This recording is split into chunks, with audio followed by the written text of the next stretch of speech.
میں اب یہ چاہتا ہوں کہ آج کے جو ہمارے مہمان خصوصی ہیں محمد فرقان صاحب، executive officer engineer RAS department بستی، میں ان کو بڑے ادب اور احترام کے ساتھ گزارش کر رہا ہوں کہ تشریف لائیں اور تمام سامعین کو اپنے خطاب سے نوازیں۔ محمد فرقان صاحب، میں ان کو بڑے ادب اور احترام کے ساتھ اس شعر کے ساتھ دعوت دے رہا ہوں کہ ظالم کو ان کی چالوں پہ طاقت پہ ناز ہے، ظالم کو ان کی چالوں پہ طاقت پہ ناز ہے، ہم کو فقط تمہاری قیادت پہ ناز ہے۔ اس شعر کے ساتھ محمد فرقان صاحب مائک پر۔ جناب محترم نثار صاحب، ابرار صاحب، ہمارے سنجے صاحب، عدیل صاحب اور تمام مہمان، معزز سامعین، ہمارے بیچ ہماری بہنیں، مائیں، دراصل ابھی ہمارے بیچ ہمارے محسن صاحب بیٹھے ہوئے ہیں، محسن صدیقی صاحب، جنہوں نے آپ کو ابھی اپنے پروگرام کے بارے میں ایک چیز بتائی تھی جو بڑی امپورٹنٹ تھی۔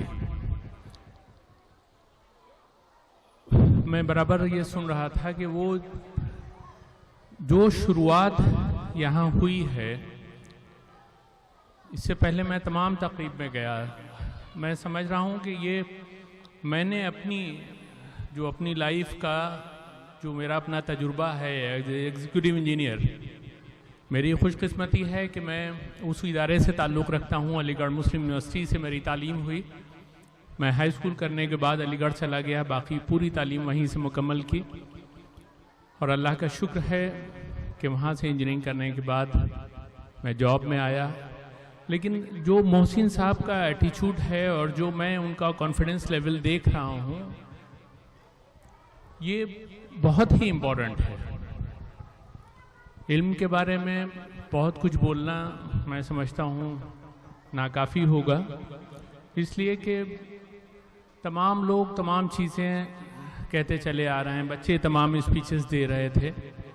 لرننگ کی جو بات ابھی ہمارے محسن صاحب نے کہی، یہ ہم لوگ ہندوستان میں ہیں، ہمیں اس پہ غور کرنا چاہیے، اور میں جہاں تک محسوس کر رہا ہوں بیشتر ہمارے بیچ میں جو لوگ موجود ہیں وہ مسلمان کمیونٹی سے ہیں، مسلم کمیونٹی سے۔ تو چونکہ ہم مسلم ہیں، ہمارے لیے سب سے امپورٹنٹ قرآن ہوتا ہے، دین حدیث ہوتی ہیں۔ وہ دیگر بات ہے کہ ہندوستان میں ہم تمام فرقوں میں بٹ گئے،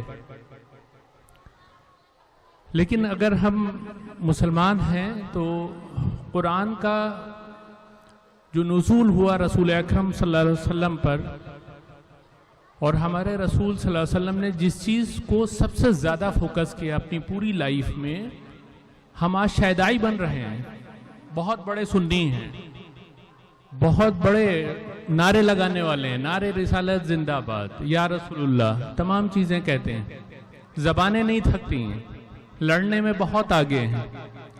اگر پوچھو کہ بھائی سنت کیا ہوتا ہے، تو میں سمجھتا ہوں 50% لوگ ایکسپلین نہیں کر پائیں گے کہ سنت کیا ہے، ہیں سنی ہم۔ رسول اکرم صلی اللہ علیہ وسلم نے سب سے زیادہ فوکس اگر کسی چیز پہ کیا ہے وہ ہے صرف ایجوکیشن۔ ہم بینگ اے مسلم، ہمارا پہلا فرض مردوں پر اور عورتوں پر، ہمارے بیچ علماء کرام بھی موجود ہیں، حافظ بھی ہوں گے، وہ اچھی طرح جانتے ہیں کہ ایک حدیث ہے جس کا مفہوم یہ ہے کہ رسول اکرم صلی اللہ علیہ وسلم کا ارشاد گرامی ہے کہ آپ صلی اللہ علیہ وسلم فرماتے ہیں کہ کل مومن مومنات مسلم مسلمات، یعنی تمام مردوں اور عورتوں پر علم حاصل کرنا فرض ہے، اس میں کوئی ڈسکریمنیشن نہیں ہے۔ یہ بات صرف یہیں ختم نہیں ہو جاتی، اس کے بعد ٹیکنالوجیز کا دور آتا ہے۔ ایجوکیشن پہ صرف ایک حدیث نہیں ہے، میں نے کم سے کم 40 سے زیادہ حدیثیں ایجوکیشن کے بارے میں پڑھی، چونکہ علی گڑھ سے تعلق رہا تو پڑھنے کی عادت تھی۔ جس قوم کے رہنما رسول اکرم صلی اللہ علیہ وسلم کے علاوہ کوئی بھی رسول آپ کو ایسا نہیں ملے گا، اگر آپ کسی بھی رسول کی سوانح اٹھا کے دیکھ لیجئے، سب نے الگ الگ سب کے معاملات ہیں،